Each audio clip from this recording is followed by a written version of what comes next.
చాలామంది జాతకం చెప్పించుకునేటప్పుడు నన్ను అడుగుతూ ఉన్నటువంటి ప్రశ్న ఏమిటి అంటే, గురుగారు మేము ఫలానా నక్షత్రంలో పుట్టాం, మేము ఏ రుద్రాక్ష ధారణ చేయాలి, ఫలానా రాశిలో పుట్టాం, ఏ రుద్రాక్ష ధారణ చేయాలి అనేటువంటి విషయాల్ని చాలామంది అడుగుతూ ఉన్నారు. అయితే అసలు ఈ రుద్రాక్షలు ఎక్కడి నుండి వచ్చాయి? మనకి ఒక్కసారి పురాణంలోకి వెళ్ళినప్పుడు త్రిపురాసురుని సంహరించడానికి పరమశివుడు చాలా ఎక్కువసేపు తన కన్నుని తెరిచి ఉంచవలసి వచ్చింది.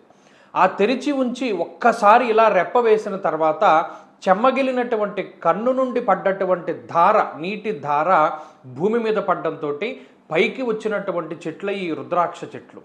నిజానికి అక్షి అంటే కన్ను, మనం తెలుసు అందరికీను, కామాక్షి లేకపోతే విశాలాక్షి, ఇలా మనం అన్నీ కూడా మనకు తెలుసు. ఆ కన్నుకి సంబంధించినటువంటి పేరే. ఆ కంటి నుండి వచ్చినటువంటి నీరు ద్వారా వచ్చినటువంటి మొక్కే రుద్రాక్ష. ఇందులో ఒక ముఖం రుద్రాక్ష దగ్గర నుండి 14 ముఖాల రుద్రాక్షలు, ఇంకా అంతకు మించిన ముఖాలు కలిగిన రుద్రాక్షలు కూడా మనకి లభ్యమవుతూ ఉన్నాయి.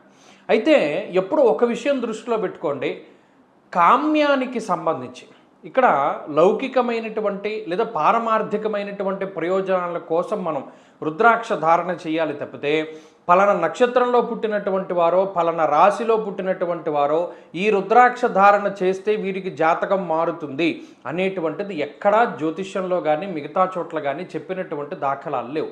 ఒకవేళ ఉంది అంటే ఎవరైనా కామెంట్ రూపంలో తెలియజేయండి, మనం తెలుసుకుందాము.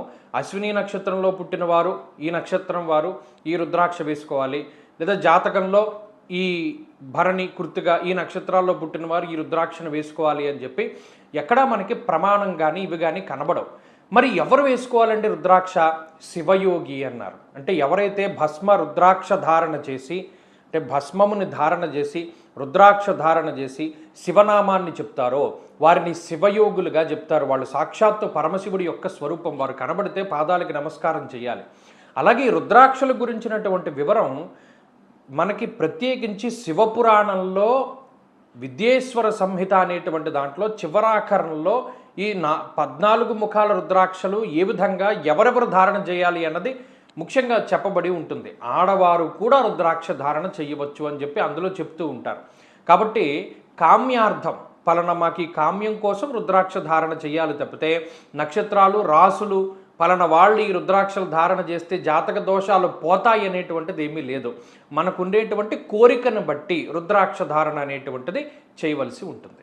చాలామంది జాతకం చెప్పించుకునేటప్పుడు నన్ను అడుగుతూ ఉన్నటువంటి ప్రశ్న ఏమిటి అంటే, గురుగారు మేము ఫలానా నక్షత్రంలో పుట్టాం, మేము ఏ రుద్రాక్ష ధారణ చేయాలి, ఫలానా రాశిలో పుట్టాం, ఏ రుద్రాక్ష ధారణ చేయాలి అనేటువంటి విషయాల్ని చాలామంది అడుగుతూ ఉన్నారు.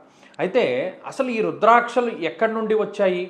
మనకి ఒక్కసారి పురాణంలోకి వెళ్ళినప్పుడు త్రిపురాసురుని సంహరించడానికి పరమశివుడు చాలా ఎక్కువసేపు తన కన్నుని తెరిచి ఉంచవలసి వచ్చింది. ఆ తెరిచి ఉంచి ఒక్కసారి ఇలా రెప్ప వేసిన తర్వాత చెమ్మగిలినటువంటి కన్ను నుండి పడ్డటువంటి ధార, నీటి ధార భూమి మీద పడ్డంతో పైకి వచ్చినటువంటి చెట్లు ఈ రుద్రాక్ష చెట్లు. నిజానికి అక్షి అంటే కన్ను, మనం తెలుసు అందరికీను, కామాక్షి లేకపోతే విశాలాక్షి, ఇలా మనం అన్నీ కూడా మనకు తెలుసు. ఆ కన్నుకి సంబంధించినటువంటి పేరే. ఆ కంటి నుండి వచ్చినటువంటి నీరు ద్వారా వచ్చినటువంటి మొక్కే రుద్రాక్ష. ఇందులో ఒక ముఖం రుద్రాక్ష దగ్గర నుండి 14 ముఖాల రుద్రాక్షలు, ఇంకా అంతకు మించిన ముఖాలు కలిగిన రుద్రాక్షలు కూడా మనకి లభ్యమవుతూ ఉన్నాయి. అయితే ఎప్పుడు ఒక విషయం దృష్టిలో పెట్టుకోండి, కామ్యానికి సంబంధించి ఇక్కడ లౌకికమైనటువంటి లేదా పారమార్థికమైనటువంటి ప్రయోజనాల కోసం మనం రుద్రాక్ష ధారణ చేయాలి తప్పితే, పలానా నక్షత్రంలో పుట్టినటువంటి వారో పలానా రాశిలో పుట్టినటువంటి వారో ఈ రుద్రాక్ష ధారణ చేస్తే వీరికి జాతకం మారుతుంది అనేటువంటిది ఎక్కడా జ్యోతిష్యంలో కానీ మిగతా చోట్ల కానీ చెప్పినటువంటి దాఖలాలు లేవు. ఒకవేళ ఉంది అంటే ఎవరైనా కామెంట్ రూపంలో తెలియజేయండి, మనం తెలుసుకుందాము. అశ్విని నక్షత్రంలో పుట్టిన వారు, ఈ నక్షత్రం వారు ఈ రుద్రాక్ష వేసుకోవాలి, లేదా జాతకంలో ఈ భరణి కృతిగా ఈ నక్షత్రాల్లో పుట్టిన వారు ఈ రుద్రాక్షను వేసుకోవాలి అని చెప్పి ఎక్కడా మనకి ప్రమాణం కానీ ఇవి కానీ కనబడవు. మరి ఎవరు వేసుకోవాలంటే రుద్రాక్ష? శివయోగి అన్నారు. అంటే ఎవరైతే భస్మ రుద్రాక్ష ధారణ చేసి, అంటే భస్మముని ధారణ చేసి రుద్రాక్ష ధారణ చేసి శివనామాన్ని చెప్తారో వారిని శివయోగులుగా చెప్తారు. వాళ్ళు సాక్షాత్తు పరమశివుడి యొక్క స్వరూపం. వారు కనబడితే పాదాలకి నమస్కారం చేయాలి.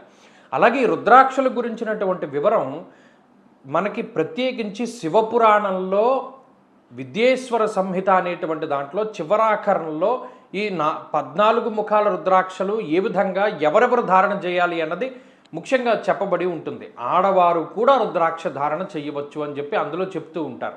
కాబట్టి కామ్యార్థం పలానా మాకు ఈ కామ్యం కోసం రుద్రాక్ష ధారణ చేయాలి తప్పితే నక్షత్రాలు రాసులు పలానా వాళ్ళు ఈ రుద్రాక్షలు ధారణ చేస్తే జాతక దోషాలు పోతాయి అనేటువంటిది ఏమీ లేదు. మనకు ఉండేటువంటి కోరికను బట్టి రుద్రాక్ష ధారణ అనేటువంటిది చేయవలసి ఉంటుంది.